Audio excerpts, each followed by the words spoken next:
कृष्णा, राधे राधे। सभी भक्तों को सादर प्रणाम। भक्तों, आज सावन पूर्णिमा पर आप सुनेंगे भगवान सत्यनारायण की व्रत कथा। भगवान श्री सत्यनारायण की पूजा विधि। जो व्यक्ति सत्यनारायण की पूजा का संकल्प लेते हैं उन्हें दिन भर व्रत रखना चाहिए। पूजन स्थल को गाय के गोबर से पवित्र करके वहां एक अल्पना बनाएं और उस पर पूजा की चौकी रखें। इस चौकी के चारों पाए के पास केले का वृक्ष लगाएं। इस चौकी पर शालिग्राम या ठाकुर जी या श्री सत्यनारायण जी की प्रतिमा स्थापित करें। पूजा करते समय सबसे पहले गणपति की पूजा करें, फिर इंद्रादि 10 दिक्पाल की और क्रमशः पंच लोकपाल सीता सहित राम लक्ष्मण की, राधा कृष्ण की।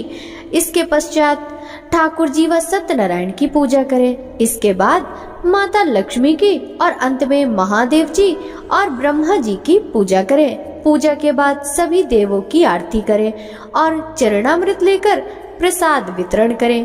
पुरोहित जी को दक्षिणा एवं वस्त्र दें व भोजन कराएं। पुरोहित जी के भोजन के पश्चात उनसे आशीर्वाद लेकर आप स्वयं भोजन करें। श्री सत्यनारायण पूजा सामग्री: केले के पत्ते व फल के अलावा पंचामृत, पंचगव्य, सुपारी, पान, तिल, मौली, रोली, कुमकुम, दूर्वा की आवश्यकता होती है जिनसे भगवान की पूजा होती है। सत्यनारायण की पूजा के लिए दूध, मधु, केला, गंगा जल, तुलसी पत्र, मेवा मिलाकर पंचामृत तैयार किया जाता है जो भगवान को बहुत अधिक प्रिय है। इन्हें प्रसाद के तौर पर फल, मिष्ठान के अलावा आटे को भूनकर उसमें चीनी मिलाकर एक प्रसाद बनता है जिसे पंजीरी कहा जाता है, उसका भी भोग लगता है। श्री सत्यनारायण व्रत कथा। प्रथम अध्याय। सत्यनारायण व्रत कथा का पूरा संदर्भ यह है कि पुरा काल में सौनक आदि ऋषि नैमिषारण्य स्थित महर्षि सूत के आश्रम पर पहुँचे। ऋषिगण महर्षि सूत से प्रश्न करते हैं कि लौकिक कष्ट मुक्ति, सांसारिक सुख समृद्धि एवं पारलौकिक लक्ष्य की सिद्धि के लिए सरल उपाय क्या है। महर्षि सूत सौनक आदि ऋषियों को बताते हैं कि ऐसा ही प्रश्न नारद जी ने भगवान विष्णु से किया था। भगवान विष्णु ने नारद जी को बताया, लौकिक क्लेश मुक्ति, सांसारिक सुख समृद्धि एवं पारलौकिक लक्ष्य सिद्धि के लिए एक ही राजमार्ग है, वह है सत्यनारायण व्रत। सत्यनारायण का अर्थ है सत्य आचरण, सत्याग्रह, सत्यनिष्ठा। संसार में सुख समृद्धि की प्राप्ति सत्य आचरण द्वारा ही संभव है। सत्य ही ईश्वर है। सत्य आचरण का अर्थ है ईश्वर की आराधना यानी भगवत पूजा। कथा का प्रारंभ सूत जी द्वारा कथा सुनाने से होता है। नारद जी भगवान श्री विष्णु के पास जाकर उनकी स्तुति करते हैं। स्तुति सुनने के अनंतर भगवान श्री विष्णु जी ने नारद जी से कहा, महाभाग, आप किस प्रयोजन से यहाँ आए हैं? आपके मन में क्या है? कहिए, वह सब कुछ मैं आपको बताऊंगा। नारद जी बोले, भगवान, मृत्यु लोक में अपने पाप कर्मों के द्वारा विभिन्न योनियों में उत्पन्न सभी लोग बहुत प्रकार के क्लेशों से दुखी हो रहे हैं।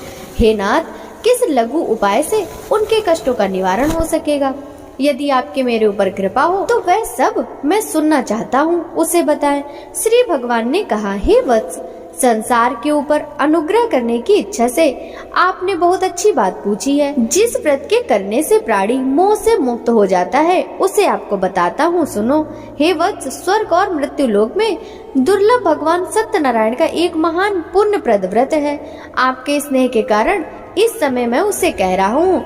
अच्छी प्रकार विधि विधान से भगवान सत्यनारायण का व्रत करके मनुष्य शीघ्र ही सुख प्राप्त कर परलोक में मोक्ष प्राप्त कर सकता है। भगवान की ऐसी वाणी सुनकर नारद मुनि ने कहा, प्रभु, इस व्रत को करने का क्या फल है? इसका विधान क्या है? इस व्रत को किसने किया और इसे कब करना चाहिए? यह सब विस्तार पूर्वक बतलाइए। श्री भगवान ने कहा, यह सत्यनारायण व्रत दुख शोक आदि का शमन करने वाला, धन धान्य की वृद्धि करने वाला, सौभाग्य और संतान देने वाला तथा सर्वत्र विजय प्रदान करने वाला है। जिस किसी भी दिन भक्ति और श्रद्धा से समन्वित होकर मनुष्य ब्राह्मणों और बंधु बांधवों के साथ धर्म में तत्पर होकर सायंकाल भगवान सत्यनारायण की पूजा करे। नैवेद्य के रूप में उत्तम कोटि के भोजनी पदार्थ को सवाया मात्रा में भक्ति पूर्वक अर्पित करना चाहिए। केले के फल, घी, दूध, गेहूं का चूर्ण अथवा गेहूं के चूर्ण के अभाव में साठी चावल का चूर्ण, शक्कर या गुड़, यह सब भक्ष्य सामग्री सवाया मात्रा में एकत्र करके निवेदित करनी चाहिए। बंधु बांधवों के साथ श्री सत्यनारायण भगवान की कथा सुनकर ब्राह्मणों को दक्षिणा देनी चाहिए। तदंतर बंधु बांधवों के साथ ब्राह्मणों को भोजन कराना चाहिए। भक्ति पूर्वक प्रसाद ग्रहण करके नृत्य, गीत आदि का आयोजन करना चाहिए। तदंतर भगवान सत्यनारायण का स्मरण करते हुए अपने घर जाना चाहिए। ऐसा करने से मनुष्यों की अभिलाषा अवश्य पूर्ण होती है। विशेष रूप से कलयुग में पृथ्वी लोक में यह सबसे छोटा सा उपाय है। सत्यनारायण कथा प्रथम अध्याय समाप्त। दूसरा अध्याय। श्री सूत जी बोले, हे द्विजो, अब मैं पुनः पूर्व काल में जिसने इस सत्यनारायण व्रत को किया था उसे भली भांति विस्तार पूर्वक कहूँगा। रमणीय काशी नामक नगर में कोई अत्यंत निर्धन ब्राह्मण रहता था। भूख और प्यास से व्याकुल होकर वह प्रतिदिन पृथ्वी पर भटकता रहता था। ब्राह्मण प्रिय भगवान ने उस दुखी ब्राह्मण को देखकर वृद्ध ब्राह्मण का रूप धारण करके उस द्विज से आदर पूर्वक पूछा, हे विप्र, प्रतिदिन अत्यंत दुखी होकर तुम किस लिए पृथ्वी पर भ्रमण करते रहे हो? हे द्विश्रेष्ठ, ये सब बतलाओ, मैं सुनना चाहता हूँ। ब्राह्मण बोला, प्रभु, मैं अत्यंत दरिद्र ब्राह्मण हूँ और भिक्षा के लिए ही पृथ्वी पर घूमा करता हूँ। यदि मेरी इस दरिद्रता को दूर करने का आप कोई उपाय जानते हो तो कृपा पूर्वक बतलाइए। वृद्ध ब्राह्मण बोला, हे ब्राह्मण देव, सत्यनारायण भगवान विष्णु अभीष्ट फल को देने वाले हैं। हे विप्र, तुम उनका उत्तम व्रत करो, जिसे करने से मनुष्य सभी दुखों से मुक्त हो जाता है। व्रत के विधान को भी ब्राह्मण से यत्न पूर्वक कहकर वृद्ध ब्राह्मण रूपधारी भगवान विष्णु वहीं पर अंतर्ध्यान हो गए। वृद्ध ब्राह्मण ने जैसा कहा है उस व्रत को अच्छी प्रकार से वैसे ही करूंगा। यह सोचते हुए उस ब्राह्मण को रात में नींद नहीं आई। अगले दिन प्रातः काल उठकर सत्यनारायण का व्रत करूंगा, ऐसा संकल्प करके वह ब्राह्मण भिक्षा के लिए चल पड़ा। उस दिन ब्राह्मण को भिक्षा में बहुत सा धन प्राप्त हुआ। उसी धन से उसने अपने बंधु बांधवों के साथ भगवान सत्यनारायण का व्रत किया। इस व्रत के प्रभाव से वह श्रेष्ठ ब्राह्मण सभी दुखों से मुक्त होकर समस्त संपत्तियों से संपन्न हो गया। उस दिन से लेकर प्रत्येक महीने उसने यह व्रत किया। इस प्रकार भगवान सत्यनारायण के इस व्रत को करके वह श्रेष्ठ ब्राह्मण सभी पापों से मुक्त हो गया और उसने दुर्लभ मोक्ष प्रद को प्राप्त किया। हे विप्र, पृथ्वी पर जब भी कोई मनुष्य श्री सत्यनारायण का व्रत करेगा उसी समय उसके समस्त दुख नष्ट हो जाएंगे। हे ब्राह्मणों, इस प्रकार भगवान नारायण ने महात्मा नारद जी से जो कुछ कहा मैंने वह सब आप लोगों से कह दिया। आगे अब और क्या कहूँ। हे मुने, इस पृथ्वी पर उस ब्राह्मण से सुने हुए इस व्रत को किसने किया वह हम सब सुनना चाहते हैं। उस व्रत पर हमारी श्रद्धा हो रही है। श्री सूत जी बोले, मुनियों, पृथ्वी पर जिसने यह व्रत किया उसे आप लोग सुने। एक बार वह द्विश्रेष्ठ अपनी धन संपत्ति के अनुसार बंधु बांधवों तथा परिवारजनों के साथ व्रत करने के लिए उद्यत हुआ।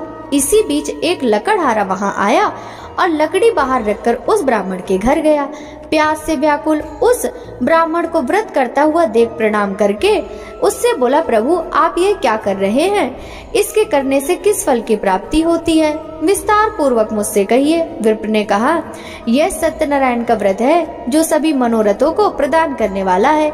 उसी के प्रभाव से मुझे यह सब महान धन दान आदि प्राप्त हुआ है। जल पीकर तथा प्रसाद ग्रहण करके वह नगर को चला गया। सत्यनारायण देव के लिए मन से ऐसा सोचने लगा कि आज लकड़ी बेचने से जो धन प्राप्त होगा उसी से भगवान सत्यनारायण का श्रेष्ठ व्रत रखूंगा।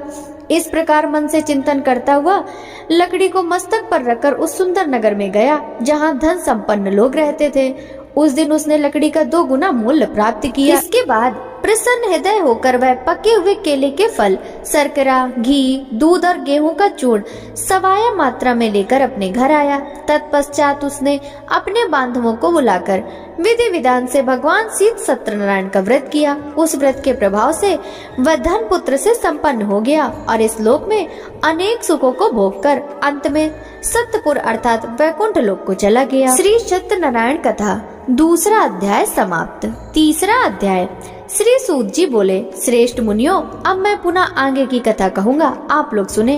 प्राचीन काल में उल्कामुख नाम का एक राजा था। वह जितेंद्रीय, सत्यवादी तथा अत्यंत बुद्धिमान था। वह विद्वान राजा प्रतिदिन देवालय जाता और ब्राह्मणों को धन देकर संतुष्ट करता था। कमल के समान मुख वाली उसकी धर्मपत्नी शील, विनय और सौंदर्य आदि गुणों से संपन्न तथा पतिपरायणा थी। राजा एक दिन अपनी धर्मपत्नी के साथ भद्रशिला नदी के तट पर श्री सत्यनारायण का व्रत कर रहा था। उसी समय व्यापार के लिए अनेक प्रकार की पुष्कल धनराशि से संपन्न एक साधु नाम का बनिया वहां आया। भद्रशिला नदी के तट पर नाव को स्थापित कर वह राजा के समीप गया और राजा को उस व्रत में दीक्षित देखकर विनय पूर्वक पूछने लगा। साधु ने कहा, राजन, आप भक्ति युक्त चित्त से यह क्या कर रहे हैं? कृपया वह सब बताइए, इस समय मैं सुनना चाहता हूँ। राजा बोले, हे साधु, पुत्र आदि की प्राप्ति की कामना से अपने बंधु बांधवों के साथ मैं अतुल तेज संपन्न भगवान विष्णु का व्रत एवं पूजन कर रहा हूँ। राजा की बात सुनकर साधु ने आदर पूर्वक कहा, राजन, इस विषय में आप मुझे सब कुछ विस्तार से बतलाइए। आपके कथनानुसार मैं व्रत एवं पूजन करूंगा।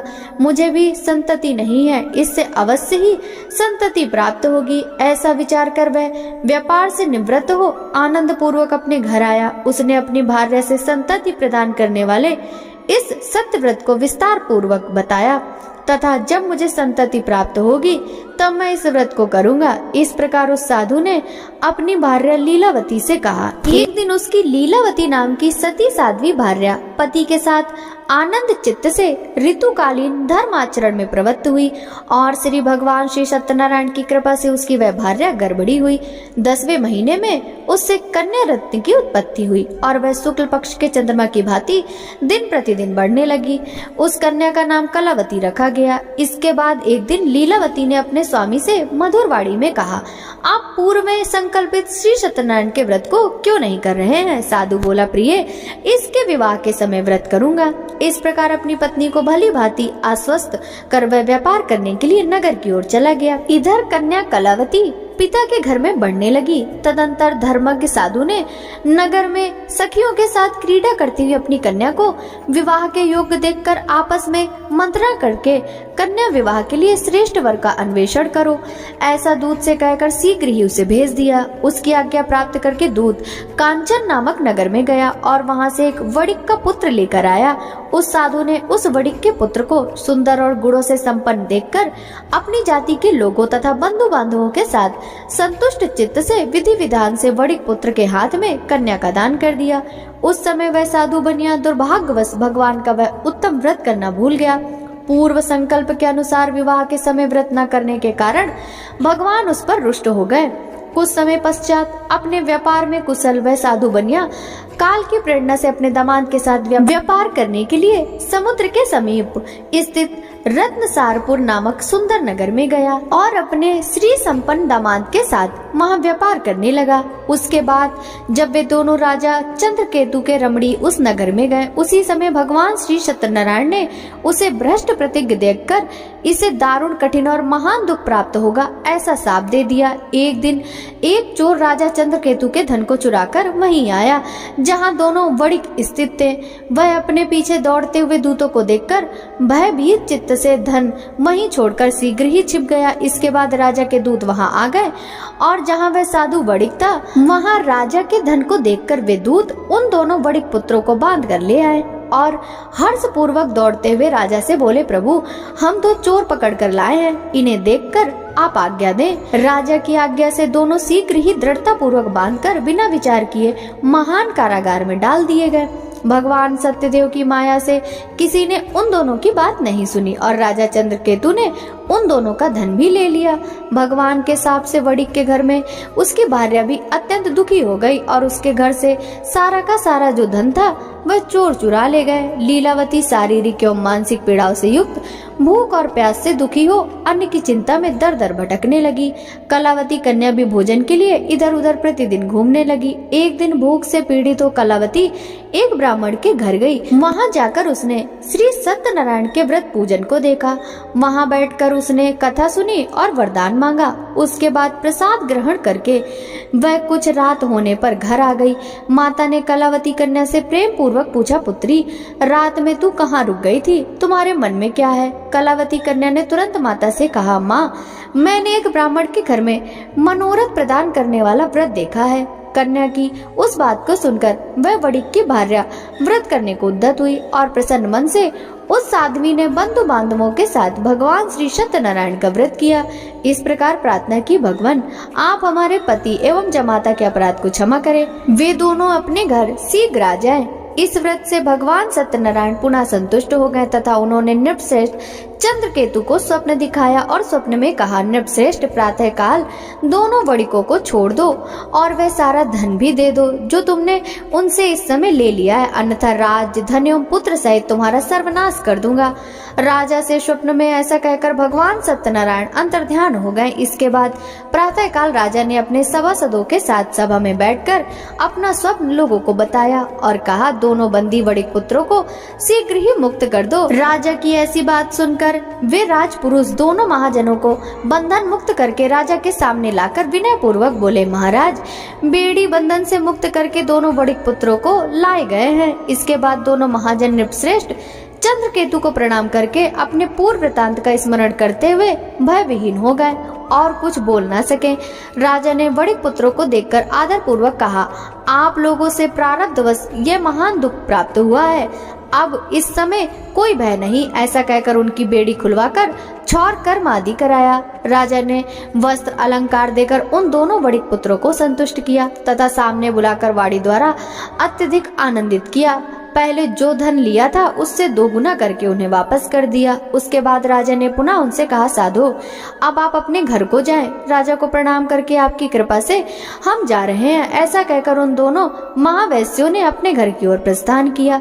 श्री सत्यनारायण 3रा अध्याय समाप्त। 4था अध्याय। श्री सूत जी बोले, साधु बनिया मंगलाचरण कर और ब्राह्मणों को धन देकर अपने घर के लिए चल पड़ा। साधु के कुछ दूर जाने पर भगवान सत्यनारायण की उसकी सत्यता की परीक्षा के विषय में जिज्ञासा हुई। साधु, तुम्हारी नाव में क्या भरा है?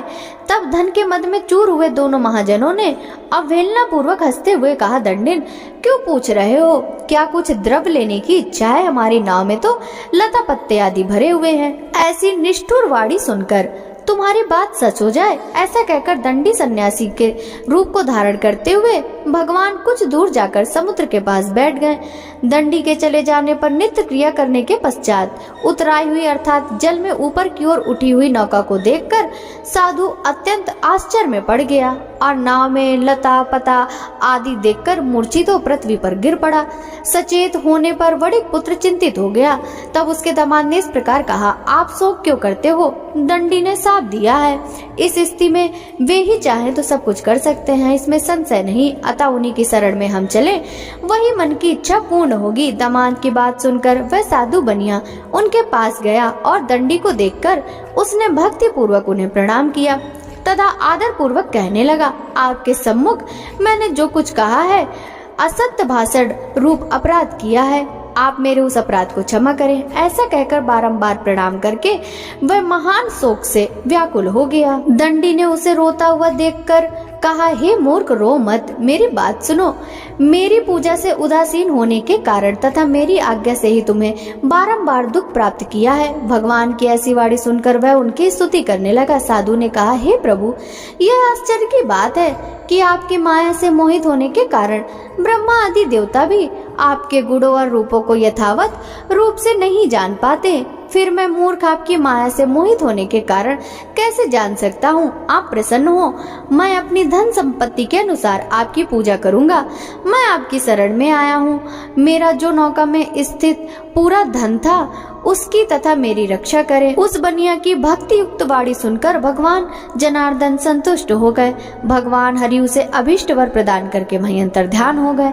उसके बाद वह साधु अपनी नौका में चल पड़ा और उसे धन धान से परिपूर्ण देखकर भगवान सत्यदेव की कृपा से हमारा मनोरथ सफल हो गया। ऐसा कहकर स्वजनों के साथ उसने भगवान की विधिवत पूजा की। भगवान श्री सत्यनारायण की कृपा से वह आनंद से परिपूर्ण हो गया और नाव को प्रयत्न पूर्वक संभालकर उसने अपने देश के लिए प्रस्थान किया। साधु बनिया ने अपने दामाद से कहा, वह देखो मेरी रत्नपुरी नगरी दिखाई दे रही है। इसके बाद उसने अपने धन के रक्षक दूत को अपने आगमन का समाचार देने के लिए अपनी नगरी में भेजा। उसके बाद उस दूत ने नगर में जाकर साधु की भार्या को देखकर हाथ जोड़कर प्रणाम किया तथा उसके लिए अभीष्ट बात कही। सेठ जी अपने दामाद तथा बंधु वर्गों के साथ बहुत सारे धन धान से संपन्न होकर नगर के निकट पधार गए हैं। दूत के मुख से यह बात सुनकर वह महान आनंद से विभल हो गई और उस साध्वी ने श्री सत्यनारायण की पूजा करके अपनी पुत्री से कहा, मैं साधु के दर्शन के लिए जा रही हूँ, तुम शीघ्र आओ। माता का ऐसा वचन सुनकर व्रत को समाप्त करके प्रसाद का परित्याग कर वह कलावती भी अपने पति के दर्शन के लिए चल पड़ी। इससे भगवान सत्यनारायण रुष्ट हो गए और उन्होंने उसके पति को तथा नौका को धन के साथ हरण करके जल में डुबो दिया। इसके बाद कलावती कन्या अपने पति को न देखकर महान शोक से रुदन करती हुई पृथ्वी पर गिर पड़ी।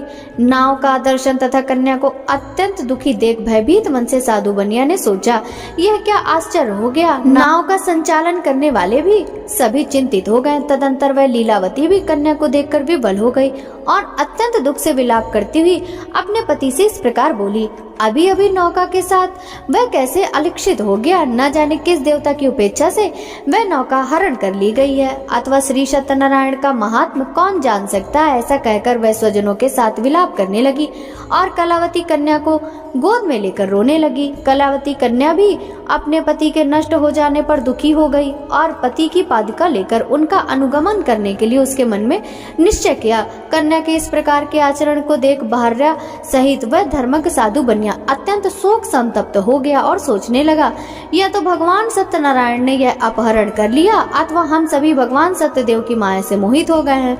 अपनी धन शक्ति के अनुसार मैं भगवान श्री सत्यनारायण की पूजा करूंगा।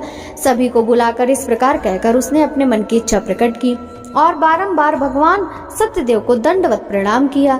इससे दीनों के परिपालक भगवान सत्यदेव प्रसन्न हो गए। भक्त वत्सल भगवान ने कृपा पूर्वक कहा, तुम्हारी कन्या प्रसाद छोड़कर अपने पति को देखने चली आई है। निश्चय ही इसी कारण उसका पति अदृश्य हो गया है। यदि घर जाकर प्रसाद ग्रहण करते हुए वह पुनः आए तो हे साधु बनिया, तुम्हारी पुत्री पति को प्राप्त करेगी, इसमें कोई संशय नहीं है। कन्या कलावती भी आकाश मंडल से ऐसी वाणी सुनकर शीघ्र ही घर गई और उसने प्रसाद ग्रहण किया। पुनः आकर स्वजनों तथा अपने पति को देखा।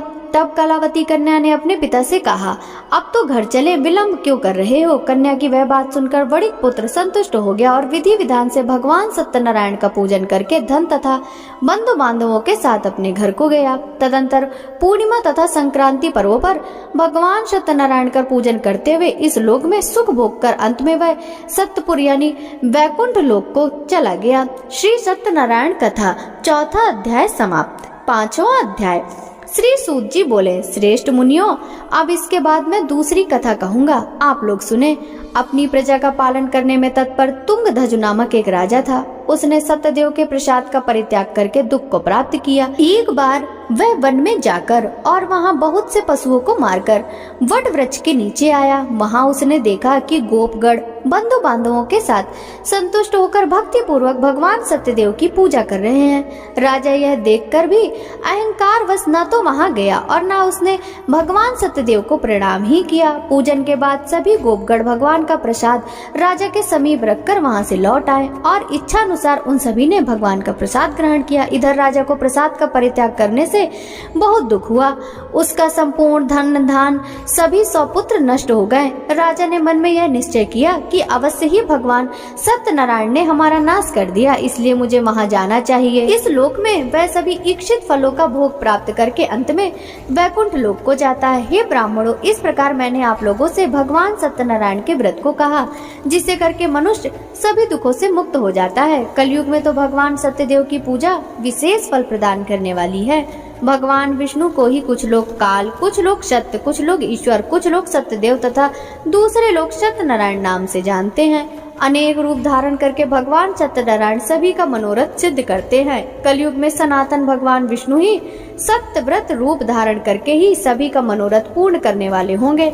हे श्रेष्ठ मुनियों, जो व्यक्ति नित्य भगवान सत्यनारायण की इस कथा को पढ़ता है, सुनता है, भगवान सत्यनारायण की कृपा से उसके सभी पाप नष्ट हो जाते हैं। हे मुनीश्वरों, पूर्व काल में जिन लोगों ने भगवान सत्यनारायण का व्रत किया था, उसके अगले जन्म का वृतांत कहता हूँ, आप लोग सुने। महान प्रज्ञा संपन्न सतानंद नाम के ब्राह्मण सत्यनारायण व्रत करने के प्रभाव से दूसरे जन्म में सुदामा नामक ब्राह्मण हुए और उस जन्म में भगवान श्री कृष्ण का ध्यान करके उन्हें मोक्ष प्राप्त हुआ। लकड़हारा भिल गुहो का राजा हुआ और अगले जन्म में उसे भगवान श्री राम की सेवा करके मोक्ष प्राप्त किया। महाराज उल्का मुख दूसरे जन्म में राजा दशरथ हुए, जिन्होंने श्री रंगनाथ जी की पूजा करके अंत में वैकुंठ प्राप्त किया। इसी प्रकार धार्मिक और सत्यव्रती साधु पिछले जन्म के सत्यव्रत के प्रभाव से दूसरे जन्म में मोरध्वज नामक राजा हुए। उसने आरे से चीरकर अपने पुत्र की आदि देह भगवान विष्णु को अर्पित कर मोक्ष प्राप्त कर लिया। महाराज तुंगध्वज जन्मांतर में स्वयंभू मनु हुए और भगवत संबंधी संपूर्ण कार्यों का अनुष्ठान करके वैकुंठ लोक को प्राप्त हुए। जो गोपगण थे वे सब जन्मांतर में ब्रज मंडल में निवास करने वाले गोप हुए और सभी राक्षसों का संहार करके उन्होंने भी भगवान का शाश्वत धाम गोलोक प्राप्त किया। इस प्रकार श्री स्कंद पुराण के अंतर्गत रेवा खंड में श्री सत्यनारायण व्रत कथा का यह 5वां अध्याय पूर्ण हुआ। जय लक्ष्मी रमणा स्वामी, जय लक्ष्मी रमणा सत्यनारायण स्वामी, सत्यनारायण स्वामी जनपातक के हरणा। ओम जय लक्ष्मी रमणा स्वामी, जय लक्ष्मी रमणा। रत्न जड़ित सिंहासन अद्भुत छवि राजे, नारद करत निरंजन घंटा ध्वनि बाजे। ओम जय लक्ष्मी रमणा। प्रगट भय कलि कारण द्विज को दरस दियो, बूढ़ो ब्राह्मण बन कर कंचन महल कियो। जय लक्ष्मी रमणा। दुर्बल बील कठारो जिन पर कृपा करी, चंद्रचूड़ एक राजा तिनकी विपते हरी। जय लक्ष्मी रमणा। वैसे मनोरथ पायो श्रद्धा तजे दीनी, सो फल भोग्यो प्रभु जी फिर स्तुति कीन्ही। जय लक्ष्मी रमणा। भाव भक्ति के कारण छिन छिन रूप धर्यो, श्रद्धा धारण कीनी तिनको काज धर्यो। जय लक्ष्मी रमणा। ग्वाल बाल संग राजा वन में भक्ति करी, मन वांछित फल दीन्यो दीन दयाल हरि। जय लक्ष्मी रमणा। चढ़त प्रसाद सवायो कदली फल मेवा, धूप दीप तुलसी से राजी सत्य देवा। जय लक्ष्मी रमणा।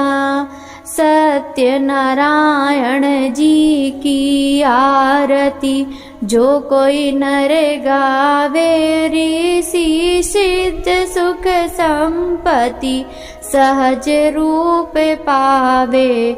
जय लक्ष्मी रमणा स्वामी, जय लक्ष्मी रमणा।